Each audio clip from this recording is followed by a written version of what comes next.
November of 2017, when Epstein claims in another email that he was going to spend Thanksgiving with Trump. Say that date again for me. Yeah, 23rd of November 2017. So the first year of Trump's presidency, when Trump is president. Right, we do not have any confirmation from Trump that he spent Thanksgiving with Epstein. This is all one-sided. Well, we know they were friends for a long time, but that the friendship went on longer than perhaps we imagined, that's one question. And the other question is, was Trump involved in any of this? Was Trump aware of what was happening at Epstein's properties on them with the sort of people that were there?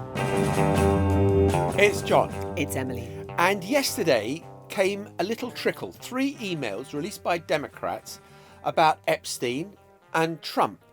It was followed by an avalanche, 23,000 emails, sort of trying to flood the zone so that you just wouldn't know where to look. Now, the politics of this is critical because Donald Trump, a few months ago, wanted the release of all the Epstein files. And then his Attorney General, a woman called Pam Bondi, says to him, you ought to see what's in these files. Since when Donald Trump doesn't want the files released at all.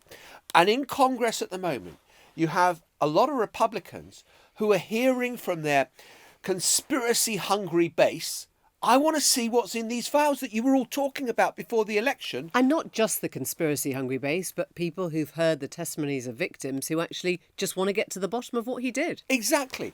And so there is enormous pressure from the House of Representatives to have a vote to reveal everything that's in the Epstein files. And Donald Trump is doing everything he can to stop their publication, even though he's maintaining, I did nothing wrong, there's nothing to see here, I'm absolutely innocent of anything to do with Jeffrey Epstein in a bad way, and people know that. It's all a hoax. So why are you so resistant to it? And why are you sounding so tetchy when reporters ask you about it? Remember, Donald Trump loves to talk about everything at great length. This is him in the White House yesterday. Thank you very much, everybody. Mr. President, are you prepared to negotiate with Democrats now? Mr. President, on Jeffrey Epstein, Thank you very much. Thank you guys for knowing. Mr. President, can you respond to these Epstein emails that were released today? Thank you. Well done, Mr. President. Great job.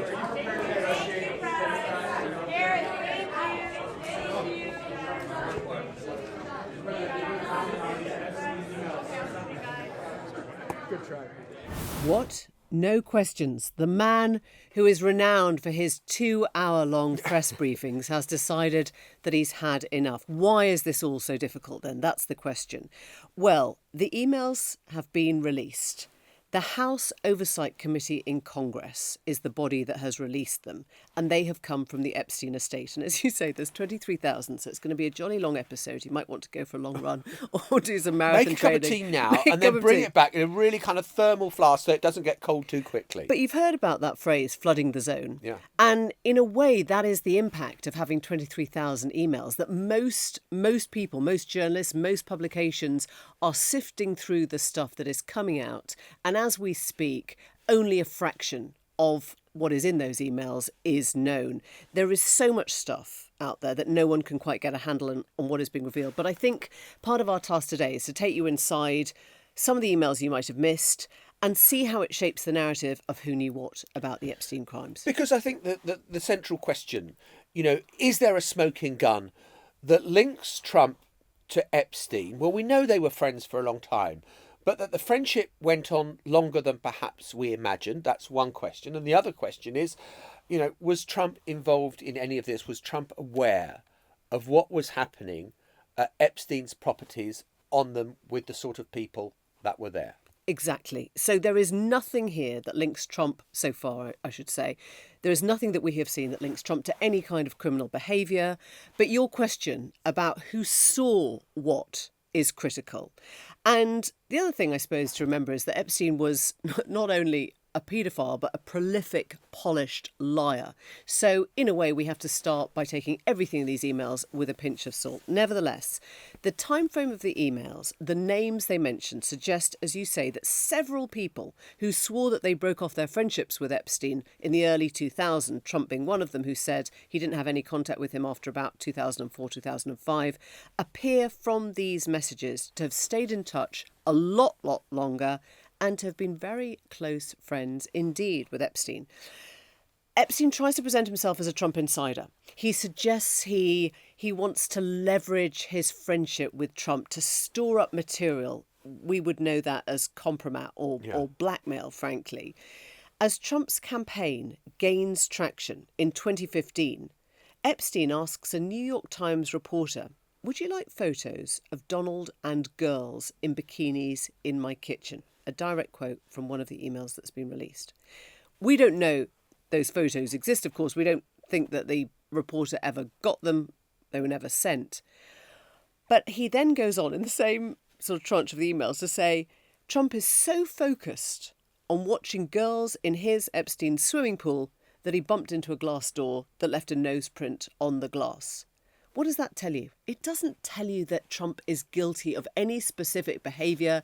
It tells you that Trump was in Epstein's house when his swimming pool was full of plenty of young women. And it's also just kind of calls into question the Trump narrative that, I kind of knew Epstein back in the day, but, long time ago, and I wasn't ever around at any of this sort of stuff. So look, as you say, Emily, it's absolutely critical to underline it, that, just because Epstein says it does not mean it is 100% true. If you're looking at social media, you're going to find a ton of pictures of Donald Trump with young women. They're all AI generated at the moment. There's nothing that has come from this committee that would where you see Donald Trump and photos of him with young girls. Exactly. But where it gets interesting is, remember that time frame that Trump said, he said two things, right?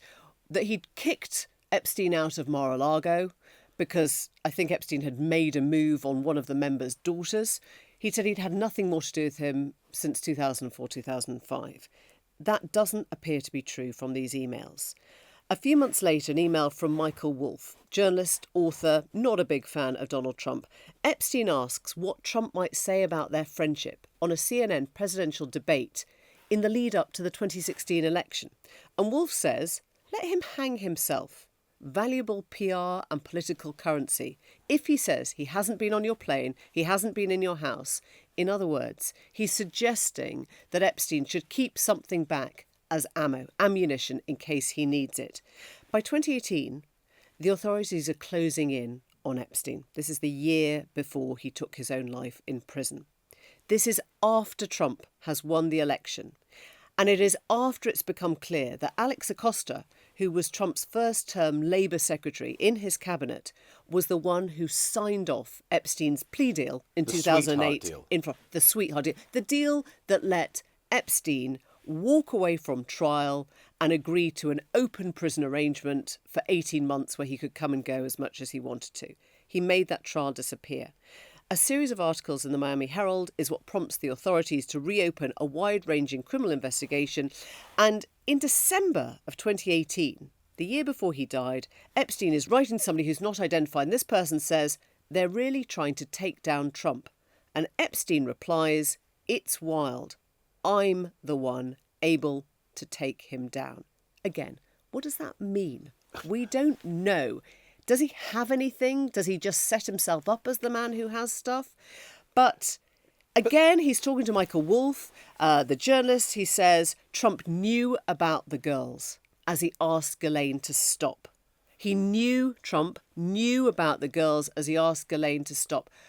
What did he know about the girls? I mean, does he just mean that Epstein kept borrowing or taking Trump's employees from Mar-a-Lago and using them as housekeepers or masseuses? We don't know what Trump knows. Yeah. But the question is out there now. What did Trump know about the girls that he asked Epstein, he asked Ghislaine to stop? And this is why I think this matters so much. Look, as you said, and we're underlining again, Epstein is dead, so we can't question him. And there's a whole big kind of conspiracy theory world out there about, did he really commit suicide or was he bumped off? And you kind of, when you see messages like that, I'm the one who could bring him down, you can see that there would be an awful lot of people, Prince Andrew, others. I'm not suggesting any wrongdoing at all, but you can see why a conspiracy theory would take hold that Jeffrey Epstein's death in prison, there's more to it than meets the eye. And I think that, again, this explains the utter discomfort of the White House today that even though there is no smoking gun, there's no kind of gun with Donald Trump's fingerprints on it, there's no, all of that, none of that would be conclusive evidence in court is there at all. Yeah. But it raises questions. Yeah. And people are already conspiracy minded about why there's been so little about Epstein come out, why there is such efforts to suppress all this stuff, that I just think it feeds it. And that is why it is so toxic right now for Donald Trump. And he's gone into fight mode where you can sense he's angry. And Caroline Levitt, his inimitable spokesperson, is out there trying to douse the flames. Thanks for being here, Bev. Ouija. Thank you, Caroline. Sure. I have your statement about the new Epstein emails that have been released by House Democrats. Separate from why you believe the emails were made public, can you address their substance? Did the president ever spend hours at Jeffrey Epstein's house with a victim? These emails prove absolutely nothing other than the fact that President Trump did nothing wrong. And what President Trump has always said is that he was from Palm Beach, and so was Jeffrey Epstein. Jeffrey Epstein was a member at Mar-a-Lago until President Trump kicked him out because Jeffrey Epstein was a pedophile and he was a creep. And this email you refer to with the name of a victim that was unredacted now and has since been reported on in this room, so I will go ahead and say it, Virginia Giuffre. And it was CBS's own reporting, Ouija, that recently wrote that Miss Giuffre maintained, and God rest her soul, that she maintained that there was nothing inappropriate she ever witnessed, that President Trump was always extremely professional and friendly to her. And so I think it's a question worth asking the Democrat Party, and you should all go ask them after this briefing, of why they chose to redact that name of a victim who has already publicly made statements about her relationship with Jeffrey Epstein and is unfortunately no longer with us. Okay, so the reason that the Democrats redact a name is that anyone would always redact a survivor's or a victim's name if they were talking about them in sort of public documents. I think the question of why Virginia Giuffre never mentioned that she'd spent time with Trump is a good one. I think that still is unanswered. She does, in her memoir, talk about Trump being very helpful to her when she started as a young woman at Mar-a-Lago and gave her babysitting jobs. But I think Caroline Levitt has inadvertently let the cat out the bag in this one, because she has said more than she needed to, given that the president himself has always called it a Democrat hoax. Right? Yeah. I mean, the two lines that Trump has come back with is that the Epstein files are a Democrat hoax, you know, in the last 4 months since he decided not to reveal them. And he didn't understand why anyone would be interested in this guy. So boring. He's dead. Right? And the fact that Caroline Levitt is actually accepting, yes, this stuff does exist. Yes, it has come from the Epstein estate. Yes, there is a lot of stuff to get through and you've got questions for the Democrats, I think tells us that this story is going to, I mean, it's going to grow manifold from here. You mentioned Prince Andrew. There's a couple of things I just want to get through. Andrew Mountbatten. Andrew Mountbatten Windsor. Epstein confirms that the picture that Virginia Giuffre had taken with Andrew's arm around her waist was real. He says many of his employees had their pictures taken. She was on my plane. Yes, she had her picture taken with Andrew, as many of my employees do. That was in the email. Prince Andrew, at the time, told me that he thought it was a fake because he was in the wrong clothes and his hand didn't look like his own hand. And there's one other day I want you to think about as well, which is November of 2017, when Epstein claims in another email that he was going to spend Thanksgiving with Trump. Say that date again for me. Yeah, 23rd of November, 2017. So the first year of Trump's presidency, when Trump is president. Right. We do not have any confirmation from Trump that he spent Thanksgiving with Epstein. This is all one-sided. But let me just take you into the actual wording. November the 23rd, 2017, at 8:36 a.m., he talks about the three people that he's going to spend Thanksgiving with: David Fizell, Hanson, Trump. I mean, unless there is another Trump member that he's talking about. Somebody says, he's such a snooze, who else is down there? You know, so they're talking about who they're going to hang out with on Thanksgiving on that morning, 23rd of November 2017, when it is no longer just Trump, it is President Trump. He has been in office a year. Well, and what's fascinating about that is that the rules of the road in Washington are whenever the president travels, the pool travels with him. You sit outside the House, the 12 journalists that are ascribed. So it will be public record where Donald Trump was on Thanksgiving, the first year of his presidency. So that's where we should be going right So now. I think I'm sure White House journalists will be asking that question of the White House now. Can we see the records? Because there will have been 12 pool reporters who would have been shadowing Donald Trump's movements all day and would know where he was. And I wonder whether we could, literally find out who he spent And if he Thanksgiving wasn't, with. again, go Yeah. back to the emails with a pinch of salt. Maybe this is a man, a prolific paedophile and liar and manipulator who wants everyone to think that he's more in touch with powerful people than he is. I mean, there's also one a year earlier, November the 13th, 2016. Again, alarm bells ringing in your head. It's a week after Trump has won the 2016 election, where Epstein confirms in an email to Linda Stone that he is in Trump Tower.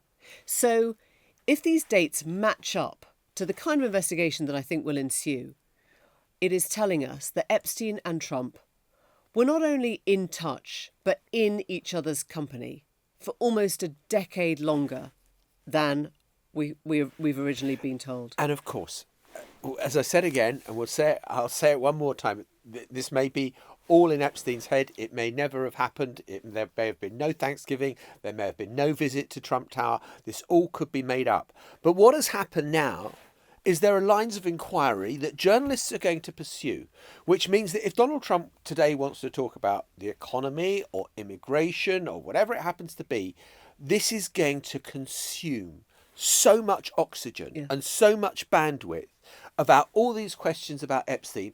And you can be absolutely sure, and I know for a fact that this is just running rampant across America right now with all the questions that have been raised by these emails, that this is really starting to hurt Donald Trump because all that people are talking about is Epstein. Right. We are at the tip of the iceberg with the Epstein stuff for all the reasons you talk about.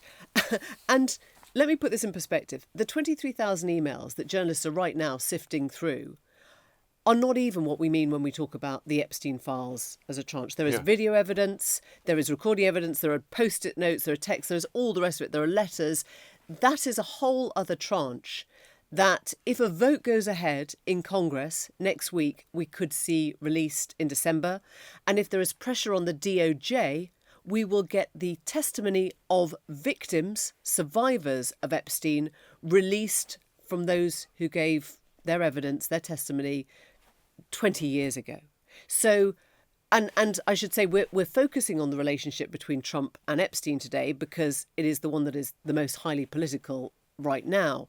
But there are many, many other names in these. Businessmen, heads of universities, scientists who are being named and who we will be presumably chasing up in the days and weeks to come, trying to work out what kind of relationship they had with Epstein. And Donald Trump is trying to turn the screws on Republican congressmen and women who might be thinking of voting with the Democrats for the release of these documents. And he's had a woman called Nancy Mason, a woman called Lauren Boebert in, trying to say to them, don't vote for this, don't vote for this. And at the moment, they're saying, no, I'm sorry, the public want to know this. You guys have been the ones telling us this ought to be released before the elections. You were the ones who were saying it was the Democrats who were covering up. We can't just go back to our voters and say, I'm sorry, yeah, we've changed our mind. And so I think Donald Trump is going to get himself into a losing position in terms of the politics of whether this is released or not. If he is confident there is nothing in it, then just say, of course it ought to be released. Yeah. But you just sense, and we've put all the provisos in, you just sense there is something there that he doesn't want to emerge. Now, stay with us for one little bit of detail, which is going to try and make sense of the timing of all of this.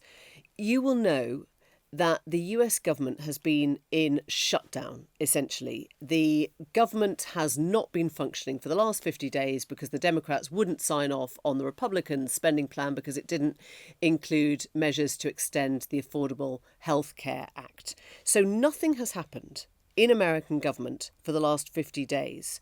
But yesterday, we saw the chink of light as things started to turn again. And one very significant moment happened around 9 p.m. last night, which was that a Congresswoman, Adelina Grijalva, who has been waiting 50 days to be sworn in, finally got sworn in. She's a Democratic Congresswoman of Arizona, and she became the 218th signatory on what is essentially a petition to release those Epstein files. The moment her name is signed on that list, none of the Republicans can remove their own name, none of the Democrats can remove their names, and the Epstein files petition goes ahead. And the irony of that vote is that far from it being a majority of one or two, I reckon if Republicans know that they've lost it anyway, many more will vote for it because they'll want to be on the right side of this with their voters. And so it's possible that Donald Trump, I mean, look, you never know. Donald Trump may be able to exert enough pressure on enough people that the Republicans back away. But so far, it doesn't look like they are. And Democrats are expecting many more Republicans to vote for disclosure, vote for opening this up so that people can see for themselves what those Epstein files contain, which, as you've said, Emily, it's not just about emails from the Epstein estate. This is about the criminal investigations into Epstein. It's about the interviews that have been held with Epstein, with victims, with associates, and all the rest of it. It's a big tranche of kind of information that is about to come out. So politically, the question that we're also asking, aside from what we still need to know about that relationship between Trump and Epstein, is whether Trump still has control of the MAGA wing of his party. You mentioned Nancy Mace. That is a woman who is going for governor of South Carolina. Trump told her not to put her name on this petition. She went ahead anyway. In other words, she's worked out that the voters of South Carolina right now care more about knowing the truth, getting to the bottom of the Epstein files, than they do about an endorsement from Donald Trump. He may even stop her. He may even stop her from standing. But she has worked out the political cost of not calling for the release of the Epstein files. And I think this is a really interesting moment. I mean, Trump always comes back from the dead. We know that. He's very, very good at the sort of the Lazarus revival. But it could be a turning point for many in his party who say, actually, that's not the future anymore. That is not the future, and I cannot, for the sake of my voters, end up on the wrong side of somebody who was clearly friends with a paedophile for a lot longer than we have known. Look, if this happens, it's more than just a little hairline fracture in the MAGA movement. This will be a breach where Donald Trump has put all his weight behind stopping something, and the MAGA movement, whether it be the podcasters like Joe Rogan, whether it be all the other people that have been out there backing Donald Trump, The Marjorie Taylor Greene. Marjorie Taylor Greene. Who used to be his biggest fan and now stands very independently on this particular issue. Yeah. And so it will be quite a moment, not just about Epstein and the victims and justice and what really happened and who he associated with. It's also about whether Donald Trump controls the movement that has propelled him for the last decade. We'll be back in a moment, speaking to one of the key lawyers representing Epstein's victims and asking whether this new tranche is opening the door to further prosecutions. Well, joining us now is a man who has followed the Epstein saga from inside. The US Attorney Spencer Couvin has represented victims of Jeffrey Epstein going back, I'm going to say, Spencer, probably more than 20 years, 2 decades now, right? Just for our viewers and listeners who don't know your work, just take us up to date with what you have done with the victims of Epstein. Sure. Thank you for having me on today. So I represented victim number 1 to step forward to police and bravely tell her story to the Palm Beach Police Department back in 2007. So yes, we're almost going on 20 years now of representing victims. And ultimately, I represented 9 total victims of Jeffrey Epstein. But that first victim was the one that started this snowball down the hill of investigating Jeffrey Epstein's crimes and sexual exploitations. And then I've stuck with these victims over the years through all of the different iterations of state prosecution, federal prosecution, Crime Victims' Rights Act litigation, and his subsequent death and all of the other proceedings therewith. And I just asked you how many of the 23,000 emails that have been released overnight you've got through, and you're aware of all this stuff. This is all material that you know about already, right? Yeah, sadly, there's a lot of information in my head that I cannot disclose and could not disclose until it's out in the general public. So yes, these emails that were disclosed they're nothing new. These were emails and communications that were disclosed in the Crime Victims' Rights Act case that was filed here in the Southern District of Florida many years ago. That lawsuit was filed because the federal government violated my client and others' rights with respect to their abilities to discuss any plea deal before it was entered with the federal government. And a federal judge here in South Florida found that the federal government did violate their rights. So these emails were part of that discovery in that case. But as I said, they were subject to a protective order, so none of the lawyers or clients could talk about them. So now they're out, now they're public. Tell us what this changes. I mean, for you, what is the most explosive or potentially dangerous part of this whole tranche of emails? Where does it take us to in terms of future prosecutions? Well, I don't know that it takes us anywhere in terms of future prosecutions, but what I think it does do is it gives the public more of an open sight into what we have known as lawyers and advocates for the victims for years. And that is the true scope and breadth of Jeffrey Epstein and Ghislaine Maxwell's attempts at leverage on powerful, influential people around the globe. We've always known this, and we've always talked about it in general terms. But I think now, with the disclosure of at least these emails, the general public is seeing the evidence that supports why advocates for the victims were talking about this for so long. A lot of the initial work has been concentrating on that relationship between Epstein and Trump, bearing in mind, of course, that Epstein was a prolific liar and a manipulator. Right. Does it actually take us any closer to understanding Trump's role in all this? I think it's one step in that direction. Now, you must remember, back when I was litigating one of the first cases to be filed here in 2008, we issued a subpoena for the deposition, the sworn testimony of Donald Trump back then. This was pre-Donald Trump political career. And we issued that subpoena because we knew he had information due to the close relationship he had with Jeffrey Epstein and the issues that were surrounding Ghislaine Maxwell at Mar-a-Lago and recruiting victims at that location. But our focus wasn't Trump. Our focus was getting more information on Jeffrey Epstein at the time. So, I think that the breadth of that relationship between Trump and Epstein has yet to be fully disclosed. And I think that the general public needs to see the videotapes, the surveillance tapes that the FBI have, and the photographs that I believe they have in their custody. And that will really, truly start to begin to tell the story. Do you think we will see that now? Well, we know the FBI has them. And now it's just a matter of whether or not our government is brave enough to make them produce them. So, as I've always said on behalf of victims throughout this process for almost 20 years, we are hopeful.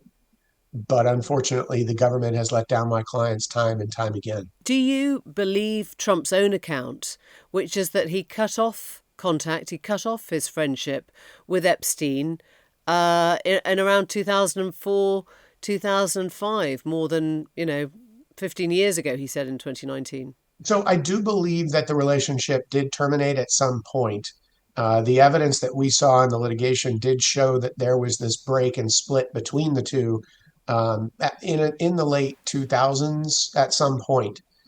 But what's important to remember is that Jeffrey Epstein and Ghislaine Maxwell were abusing young girls and trafficking young women dating back to the early 2000s, back when Trump and he were still friends. We know that Virginia Giuffre, for example, was recruited directly out of Mar-a-Lago. And whether you believe Trump's story that that's why he ended the relationship or not, their friendship, Trump and Epstein, dated back to when Epstein and Ghislaine Maxwell were actively participating in sex trafficking. So in that tranche of emails that we've been reading overnight, there are clear indications from Epstein that He was with Trump. He says that he was meeting with Trump on Thanksgiving of 2017. He says that he was in Trump Towers the week after Trump won the election in 2016.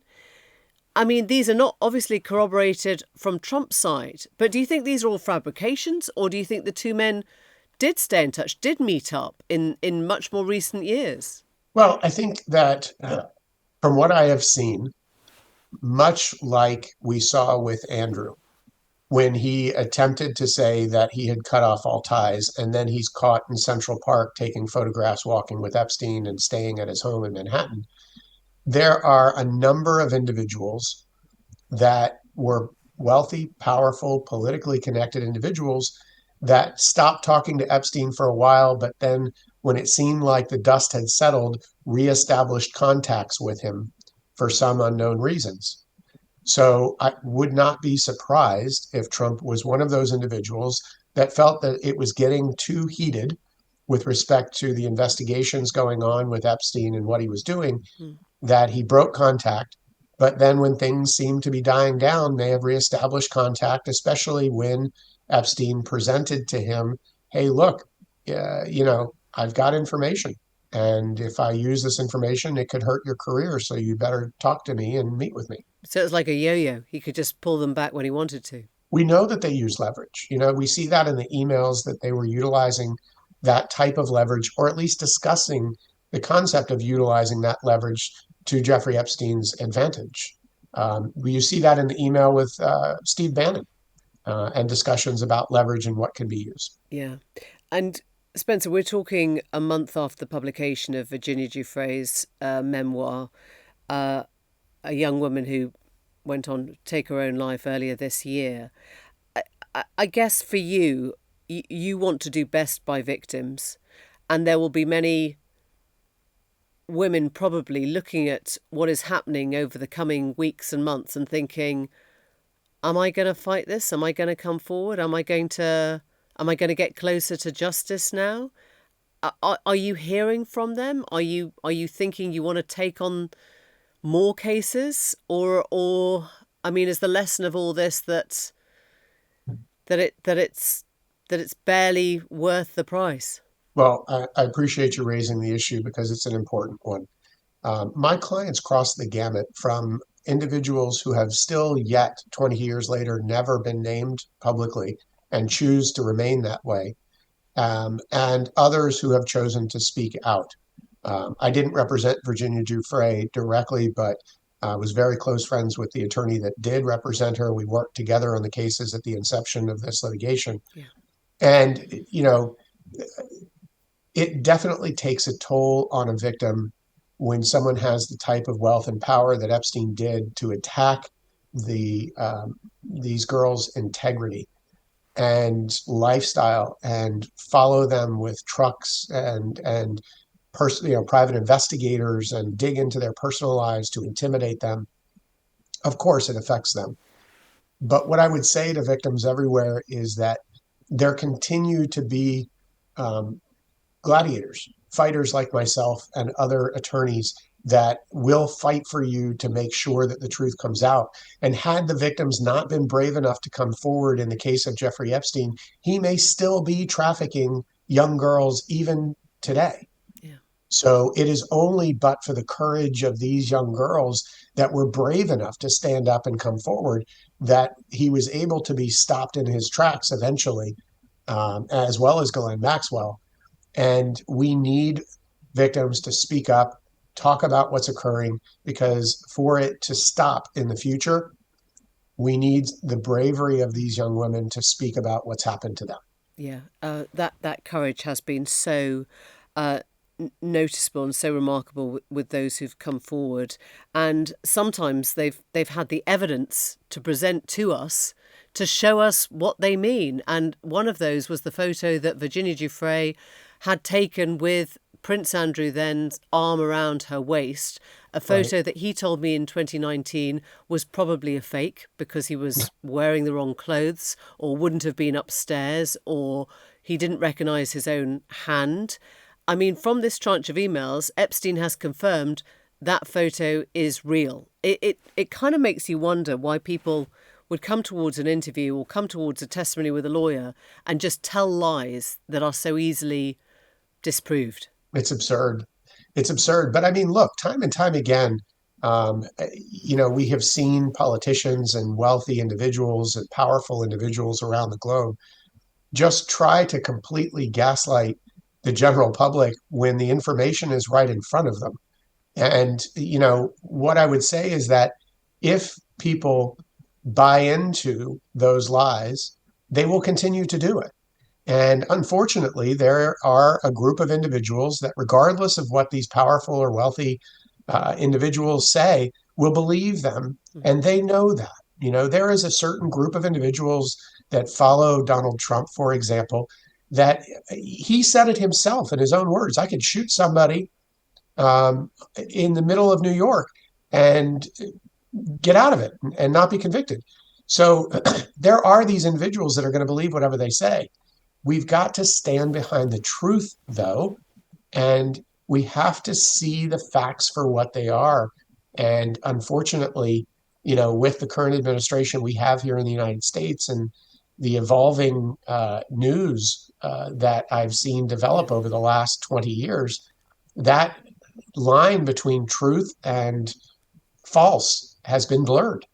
Last question to you, and this will probably matter much less than much of the other stuff we've been talking about, but there are many now who look at the kind of information that's emerging and say, if these emails are even halfway true, if he did have this compromat material on many other people, is it so unlikely that he was murdered in prison? Is it so unlikely that Epstein didn't, in fact, take his own life?